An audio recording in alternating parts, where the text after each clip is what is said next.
दर्शकों, आज हम बात करने वाले हैं आयुर्वेद पर। इसी के साथ हमारे साथ स्टूडियो में मौजूद है खास बातचीत के लिए साकेत कौशिक जी, जो कि आयुर्वेद के स्पेशलिस्ट हैं।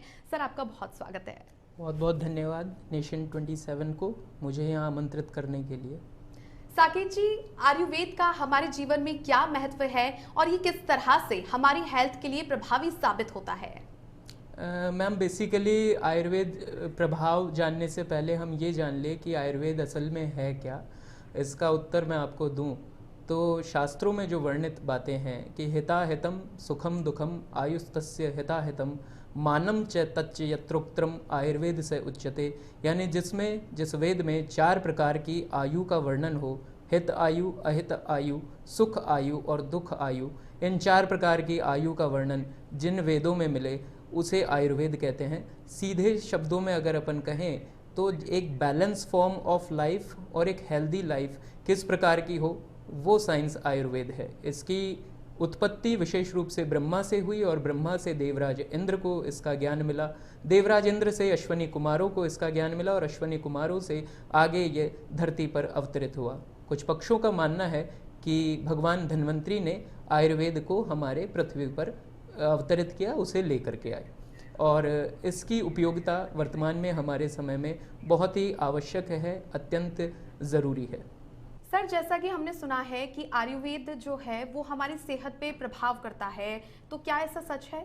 बिल्कुल, ये 100% आपकी सत्य बात है कि आयुर्वेद पूर्ण रूप से हमारे स्वास्थ्य को स्वस्थ बनाए रखता है और हमारे रोगों को भी ये दूर करता है।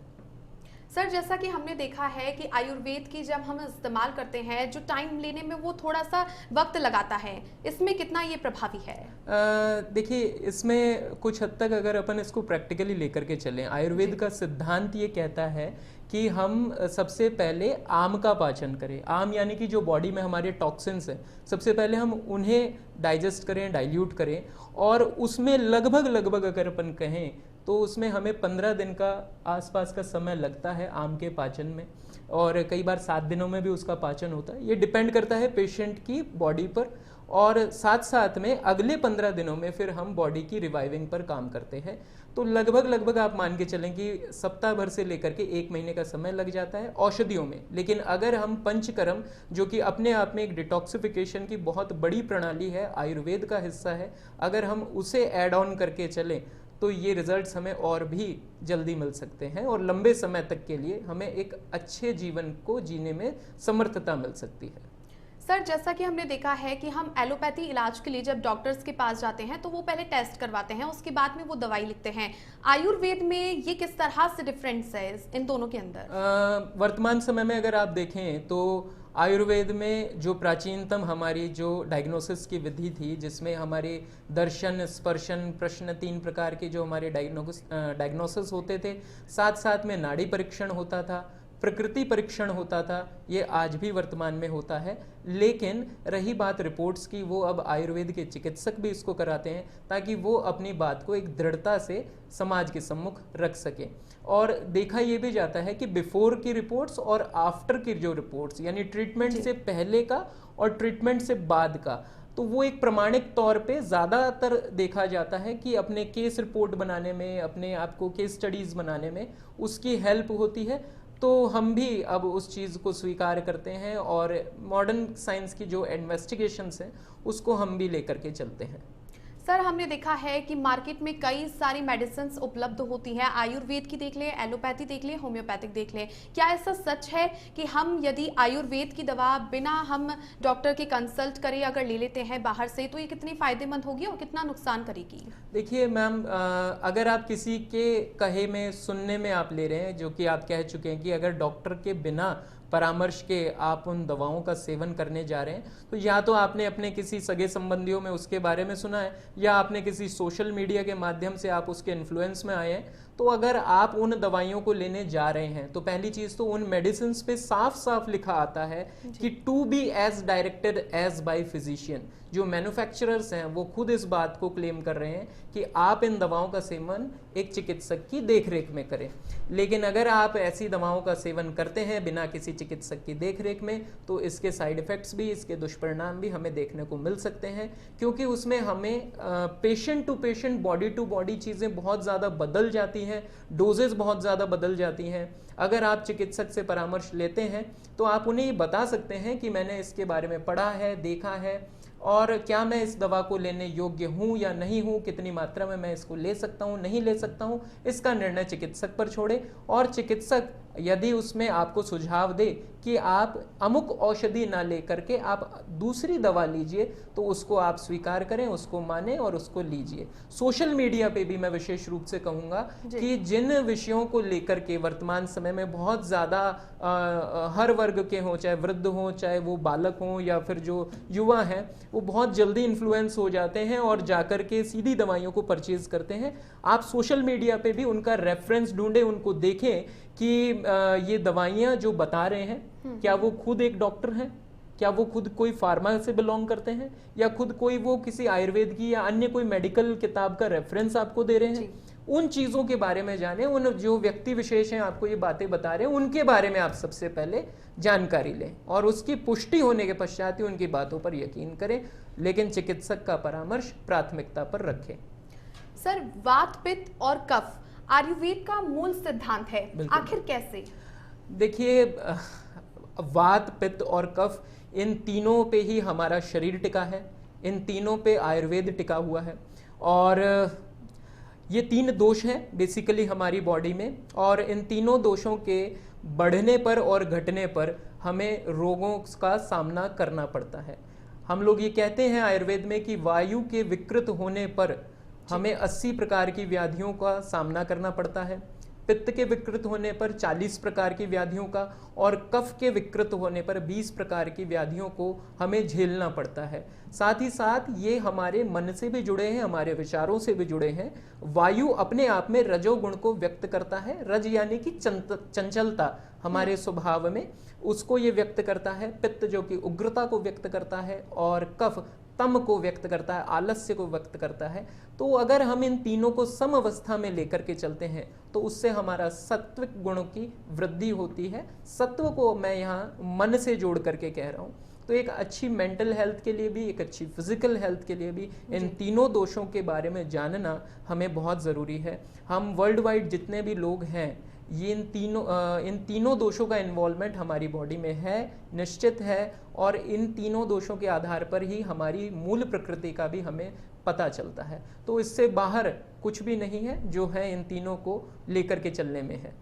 साकेत जी, हमने देखा है कि हमारी जो भी समस्या होती है शरीर में, उसका जुड़ाव हमारे पेट से होता है। अब ऐसे में उसे कैसे क्लियर रखा जाए? आयुर्वेद है, उसके अंदर ये किस तरह से हमें स्वस्थ रखेगा? पेट से आप कहीं ना कहीं मेरे हिसाब से इंडाइजेशन की तरफ मूव कर रहे हैं। इंडाइजेशन को आयुर्वेद में बहुत पहले से ही बड़ा संज्ञा इसको दे रखी है, और आज वर्तमान में भी जो कि आप कह रहे हैं, बिल्कुल आपकी बात सही है कि पेट से सारी बीमारियां हैं। हमने आयुर्वेद में एक ऐसा नाम दिया जिसे हमने दिया अजीर्ण, यानी अजीर्ण, जो नहीं पका हो, जो नहीं डाइजेस्ट हुआ हो, वो अजीर्ण है। जो अन्न हमने खाया जो नहीं पका उसे अजीर्ण कहते हैं। आयुर्वेद में एक श्लोक दिया गया है कि प्रथमम रोगो आम संज्ञक, तो यानी आम ही पहला कारण माना गया है रोगों की उत्पत्ति में, और अग्निमांद्य के कारण ही ये आपका आम दोष बॉडी में इन्वॉल्व होता है। इसके कारण बहुत प्रकार की व्याधियां हमारे शरीर में आती हैं, और इसके कारणों पर अगर अपन जाएं तो प्रमुख रूप से 4 से 5 बिंदु हैं जिन पे हमें काम करना चाहिए। पहला है कि अति अम्बुपान, अम्बु का अर्थ है यहाँ जल से, कि बहुत ज़्यादा जल का सेवन करना। अमूमन जो हम लोग आजकल अपने घरों में भी करते हैं कि सुबह उठते ही 1.5 लीटर 2-2 लीटर पानी पीते हैं, उसके बाद फ्रेश होने जाते हैं। तो आपका पेट, इससे आप ये समझ जाएं कि आपका पेट पूर्ण रूप से आलसी हो चुका है, और उसको आप पानी पिला करके उस पर प्रेशर क्रिएट कर रहे हैं और आप फ्रेश होने जा रहे हैं। फ्रेश भले ही आप हो जाइए, लेकिन इससे आपकी अग्नि और ज़्यादा मंद होगी, जो आपकी डाइजेस्टिव फायर है वो इससे मंद होगी और गैस्ट्रिक जूसेस रिलीज होने में भी आपको परेशानी आएंगी। दूसरा है विषमासन, यानी एक असमय पे असमय मात्रा का भोजन करना, कभी कम खाना, कभी ज़्यादा खाना और कभी बिल्कुल ना खाना। इससे भी हमारे जो गैस्ट्रिक एंजाइम्स हैं उनकी सिक्रीशन पर बहुत सीधा असर पड़ता है और वो हमारे इंडाइजेशन को प्रमोट करती है। तीसरा, बॉडी की जो नेचुरल अर्जेज हैं अगर उनको हम रोकते हैं, जैसे वेग संधारण कहते हैं, तो उनको नहीं रोकना चाहिए। आयुर्वेद में 13 प्रकार के ऐसे अधारणीय वेगों का वर्णन हमें बहुत पहले ही मिल चुका है, जैसे स्नीजिंग को रोकना, उबासी को रोकना, यूरिन के मोशन को रोकना। तो ऐसे बहुत सी चीज़ें हैं जो नेचुरल अर्ज हैं, उनको समय रहते ही क्लियर करा जाए।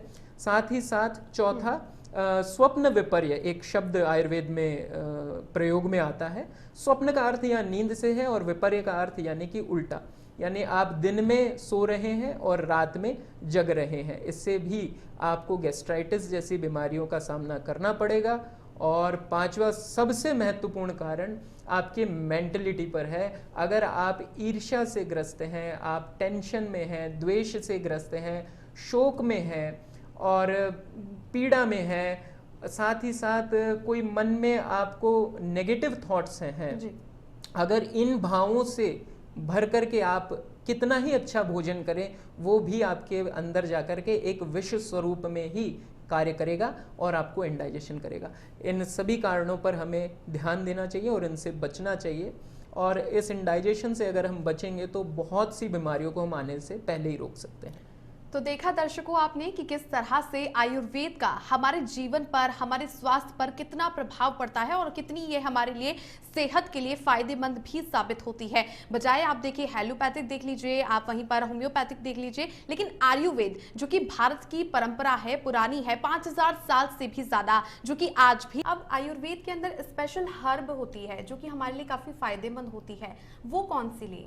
देखिए, वैसे तो आयुर्वेद अपने आप में बहुत सी जड़ी बूटियों से भरा हुआ है, लेकिन वर्तमान समय में हम देखें, जो कि अभी हमने चर्चा भी करी इंडाइजेशन से, तो कहीं ना कहीं इंडाइजेशन के कारण कॉन्स्टिपेशन लोगों में बहुत ज़्यादा देखने को मिलता है। और उसी के संबंध में, पेट से संबंध में ही एक ऐसी औषधि मैं आपको बताने जा रहा हूँ जो सभी जगह उपलब्ध हो सकती है, जिसका नाम है अमलतास। इसके पेड़ अमूमन बहुत मध्यम आकार के होते हैं, हमारे राजस्थान में भी और भारत के कई हिस्सों में ये पाए जाते हैं। इसकी फलियों का बेसिकली इस्तेमाल होता है और ये बाज़ारों में भी उपलब्ध है। आपको किसी जो हर्ब की जो मेडिसिन्स रखते हैं वहाँ पे आपको ये मिल सकता है। और इसका बोटैनिकल नेम केशिया फिस्टुला है। आप इसको गूगल पे भी सर्च कर सकते हैं, आइडेंटिफाई कर सकते हैं अपने आसपास में कहीं आपके ये है या नहीं। और जो इसका पल्प होता है, जो इसकी फलियों में पाया जाता है, वो ब्लैकिश कलर का होता है। ड्राई फॉर्म में आपको मार्केट में मिल जाता है।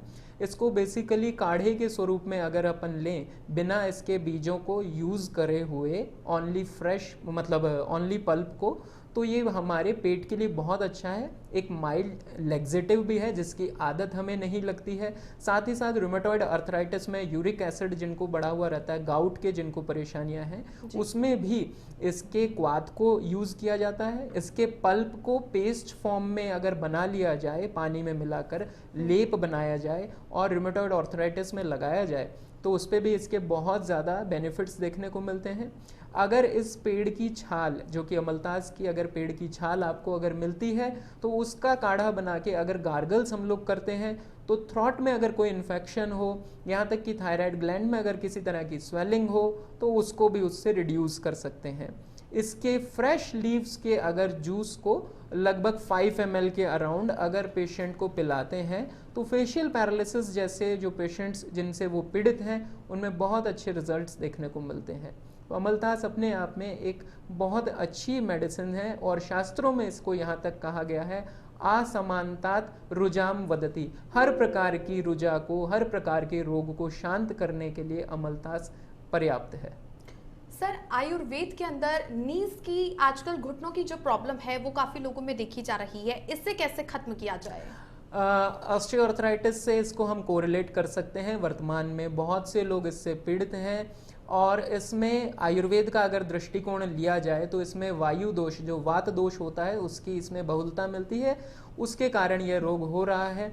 इसमें हम लोग पंचकर्म की अगर बात करें तो उसमें हम जानुधारा, जानुवस्ती, यहाँ तक कि मात्रावस्ती का प्रयोग करवाते हैं, जिससे इस बीमारी को हम लोग पूर्ण रूप से ठीक करते हैं। वहीं औषधियों में अगर बात करें तो हम ये कहते हैं कि इसमें आप योगराज गुग्गल हो गया, त्रिफला गुग्गल हो गया, योगराज गुग्गल हो गया, त्रयोदशांग गुग्गल हो गया, इनको आप यूज़ करें। इनकी टैबलेट्स मार्केट में अवेलेबल है, हम इसको सेवन कर सकते हैं चिकित्सक की परामर्श के अंतर्गत। और साथ साथ में दशमूल के क्वाथ को हम यूज़ कर सकते हैं, जो कि हमारे वायु को शांत करता है और इस रोग से लड़ने में हमें मदद करता है। और साथ साथ में अगर अपन इसमें अभ्यंग करें, मेडिकेटेड ऑयल्स जैसे महानारायण ऑयल इत्यादि जो बाज़ार में मिलते हैं, इसके अभ्यंग से भी जो साइनोवियल फ्लूइड हमारा कम हो रहा है वो वापस से रिवाइव होने लगता है। इस बीमारी में मुख्य रूप से साइनोवियल फ्लूइड की डिसरप्शन के कारण कार्टिलेज को जो बाइंड करने में मदद मिलती है वो कम होती जाती है, लेकिन ऑयलिंग के थ्रू हम उसको, अभ्यंग के थ्रू उसको वापस रिवाइव कर सकते हैं। सर, हमने देखा है कि आज के यूथ में बॉडी पेन काफ़ी नॉर्मल हो गया है। बॉडी पेन क्योंकि सेटिंग जॉब्स की वजह से ज़्यादा एक्टिविटीज़ भी नहीं हो रही है। कई जो ऐसे बच्चे हैं, चाइल्ड हैं, उनके भी ये प्रॉब्लम देखने को मिल रही है काफ़ी कम एज में। तो आयुर्वेद के अंदर इसका क्या इलाज रहेगा? मोस्टली इसमें मैं आपको एक चीज़ और बताना चाहूँगा कि कई ऐसे पेशेंट्स मैंने भी देखे हैं अपने निजी प्रैक्टिस में कि जिनकी MRIs नॉर्मल है, ब्लड टेस्ट सारे नॉर्मल्स हैं, फिर भी उनको मस्कुलर स्पाज्म बना रहता है। अलग अलग जगह पे उनको मल्टीपल जॉइंट पेन भी देखने को मिलता है। तो हम उस केस में कहते हैं कि टॉक्सिन्स आपकी बॉडी में कहीं ना कहीं संचित हैं, जिसे हम आम कह करके व्यक्त कर रहे थे, और उसको जब तक हम डाइजेस्ट नहीं करेंगे तब तक वो पूर्ण रूप से ठीक नहीं होगा। साथ ही साथ इसमें हमें हमारे खान पान में ध्यान देना ज़रूरी होगा। सही समय पर उचित मात्रा में जो भी हम औषधियाँ लें और उसके साथ हम हमारे पथ्य को, हमारे परहेज़ को फॉलो करें, तो उससे निश्चित रूप से हम इन बीमारियों से लड़ सकते हैं। और हमें हमारी दिनचर्या में योग को, प्राणायाम को भी ऐड करके चलना चाहिए, जिससे हम हमारी इम्यूनिटी को और ज़्यादा बढ़ा सकें और इन बीमारियों से हम लड़कर इन्हें दूर कर सकें। सर, हमने देखा है कि कई जो ऐसे युवा हैं या फिर हम देख लें हमारे जैसे लोग हैं, तो कईयों ने एलोपैथी भी ट्रीटमेंट ले लिया है, होम्योपैथिक ट्रीटमेंट ले लिया है, साथ में आयुर्वेद भी ले लिया है, लेकिन अगर किसी को इन तीनों से ही फ़ायदा नहीं मिल रहा है तो अब क्या करें? देखिए, इसको थोड़ा सा स्पिरिचुअल एंगल से हम जोड़ना चाहेंगे और आयुर्वेद भी उसको पूर्ण रूप से स्वीकार करता है। कहा जाता है कि पूर्व जन्म कृतम पापन व्याधि रूपेण जायते। कुछ हमारे ऐसे कर्म हैं पूर्व जन्म के जिनके माध्यम से हम उस बीमारी से रिकवरी नहीं ले पा रहे हैं। उसमें भी आयुर्वेद में ये कहा गया है कि आप उसमें मंत्र चिकित्सा करें, यज्ञ चिकित्सा करें, और उसके आधार पर आप इसको दूर धीरे धीरे धीरे धीरे करने में आपको मदद मिलेगी। तो ये कुछ चीज़ें हैं। साथ ही साथ एक जगह और भी कहा गया है कि यत रोगम न शांतो तत् कर्मजो बुधा। एक बार फिर से मैं वही आपको कहूँगा कि हर प्रकार के प्रयत्न करने पर भी अगर हमारा रोग शांत नहीं हो रहा है तो वो हमारे कर्मों के आधार पर हमें मिलने वाले फल हैं, उनको आयुर्वेद भी व्यक्त कर रहा है, और बिना आध्यात्म के आयुर्वेद टिक ही नहीं सकता। सर, हमने मार्केट में देखा है कि आयुर्वेद से जुड़ी हुई कई जो जड़ी बूटियां हैं वो काफ़ी कॉस्टली मिल रही है, तो लोगों को लेने में भी काफ़ी परेशानी आ रही है।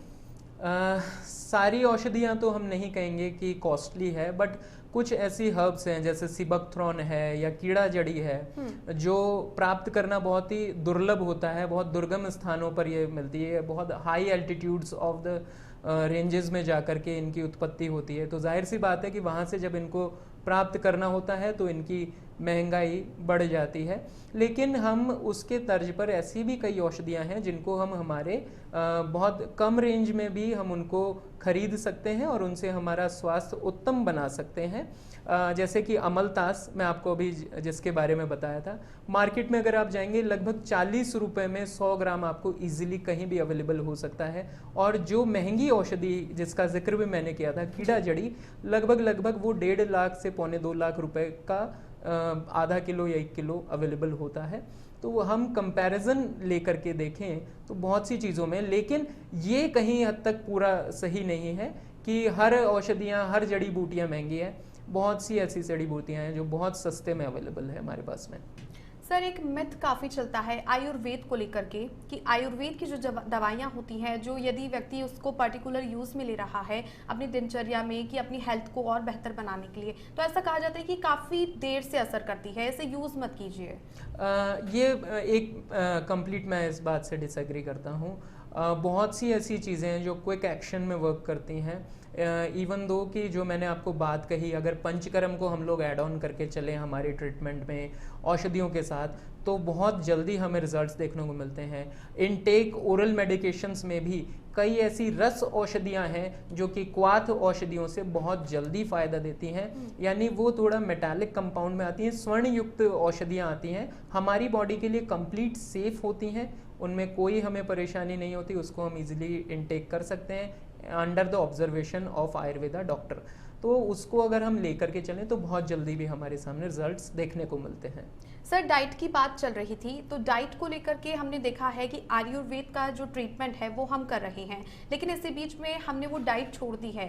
यदि जो हमारे लिए लिखी गई है बेहतरीन तरीके से आप इसे फॉलो कीजिए, यदि हम उसे छोड़ देते हैं, हमारी जो दवाई का कोर्स है वो पूरा हो चुका है, तो क्या उसके बाद में हमारी सेहत पे प्रभाव पड़ेगा?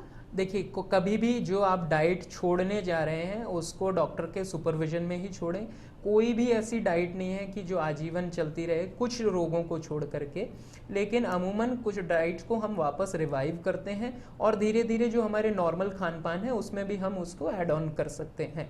इस डाइट को हम पथ्य से ही जोड़ करके चले, यानी वो आहार विहार जो हमारे स्वास्थ्य की दृष्टि से उत्तम है, हमारे हेल्थ के लिए प्रमोटिंग है, उसको हमें फॉलो करना ही पड़ता है, क्योंकि उसके थ्रू जब तक हम उसको फॉलो कर रहे हैं एटलीस्ट हमारी वो बीमारी आगे नहीं बढ़ेगी, बल्कि औषधियों के साथ, उस कंप्लीट डाइट के साथ वो बीमारी कम होते होते ठीक हो जाती है और फिर धीरे धीरे हम हमारे नॉर्मल रूटीन में भी आ सकते हैं कुछ बीमारियों को छोड़ के। जी सर, हमने देखा है कि आयुर्वेद का जब नाम आता है तो ऐसे में लोग काफ़ी अट्रैक्ट होते हैं, तो इसका मेन मोटिव क्या है? देखिए, इसके अट्रैक्शन का मेन मोटिव ये है कि स्वस्थस्य स्वास्थ्य रक्षणम आतुरस्य विकार प्रशमनम च। ये आयुर्वेद न केवल रोगियों के लिए है बल्कि एक स्वस्थ व्यक्ति के लिए भी है। आयुर्वेद का सिद्धांत ये कहता है कि वो रोगों को तो दूर करता ही है, रोगी के रोगों को तो दूर करता ही है, साथ ही साथ एक स्वस्थ व्यक्ति के स्वास्थ्य की रक्षा का भी जिम्मा आयुर्वेद उठाता है, और ये इसका प्रिंसिपल है और यही इसके अट्रैक्शन का मेन सोर्स है। सर हमने देखा है कि किसी तरीके से लोग हैं वो आयुर्वेद और होम्योपैथिक को सिमिलर समझ लेते हैं, उनमें क्या डिफरेंस है? देखिए, दोनों के रिसोर्सेज लगभग सेम है। होम्योपैथिक भी एक हर्बल मेडिसिन को लेकर के चलती है, लेकिन वो उसको अल्कोहल में डाइल्यूट करती है। वहीं आयुर्वेद की बात करी जाए तो आयुर्वेद में हर्बल मेडिसिन भी हैं, साथ साथ ही मेटालिक कंपाउंड्स की भी मेडिसिन हैं। ये इन दोनों में एक मेजर डिफरेंस होता है, और कई जगहों पर ये देखा गया है कि होम्योपैथिक से भी उत्तम और तीव्र गति से रिजल्ट्स आयुर्वेद ने भी दिए हैं। दोनों ही आपस में मैं तो कहूँगा कि एक ही परिवार के दो सदस्य हैं, तो बहुत ज़्यादा डिफरेंस नहीं है, बस वो डाइल्यूट फॉर्म में है और ये अलग अलग विधियों में है कि क्वाथ में भी आपको मिल जाता है, पाउडर में भी मिलता है, टैबलेट्स में भी मिलता है, और रस औषधियों में भी मिलता है। तो ये ही एक मेजर डिफरेंस है। सर आप जयपुर में आयुर्वेद पर अपनी एक निजी संस्थान भी चलाते हैं, उसके बारे में दर्शकों को बताइए। जयपुर में मानसरोवर पद्म विहार में हमारी एक संस्था है जिसका नाम नवीन निरोगम पंचकर्म केंद्र है। वहाँ पे हम लोग आयुर्वेद का ट्रीटमेंट भी दे रहे हैं, पंचकर्म की सुविधाएं दे रहे हैं, और हम चाहते हैं कि जनता या लोग इसके बारे में और ज़्यादा जाने और अपने आप को स्वस्थ बनाने रखने में हम उनके लिए किस काम में आ सकते हैं, उसके लिए सदैव नवीन निरोगम तत्पर है। वहाँ पे हम निशुल्क परामर्श चिकित्सा सेवा के साथ साथ ही पंचकर्म में भी जो चार्जेस हैं, बाहर में बहुत ये कॉस्टली होते हैं, हर किसी के लिए इसको अफोर्ड करना कई बार मतलब उनके काबू से बाहर होता है, तो हम उनको बहुत ही सस्ते में और बहुत ही एक अच्छे स्वास्थ्य को उनको देने का प्रयास कर रहे हैं, ताकि वो अपने स्वास्थ्य को और बेहतर तरीके से रिवाइव कर सके, एक अच्छी हेल्दी लाइफ जी सके, और इसी स्वरूप के साथ हम आगे बढ़ रहे हैं। तो दर्शकों, देखा आपने किस तरह से आयुर्वेद का हमारे जीवन में कितना महत्व है। आयुर्वेद हमारे स्वास्थ्य को किस तरीके से सुदृढ़ और मजबूत करता है। बजाय आप देखेंगे, चाहे आप एलोपैथी ट्रीटमेंट ले लीजिए, चाहे आप होम्योपैथिक ट्रीटमेंट ले लीजिए, लेकिन आयुर्वेद हमारे कई सालों पुरानी परंपरा के अनुसार आज भी चलता आ रहा है और लोगों का इसमें महत्वपूर्ण विश्वास भी बना हुआ है। बहुत बहुत शुक्रिया सर आपका तमाम जानकारियां साझा करने के लिए। नेशन हेल्थ के आज के टॉपिक में फिलहाल के लिए इतना ही। लौटेंगे नए टॉपिक के साथ। नमस्कार।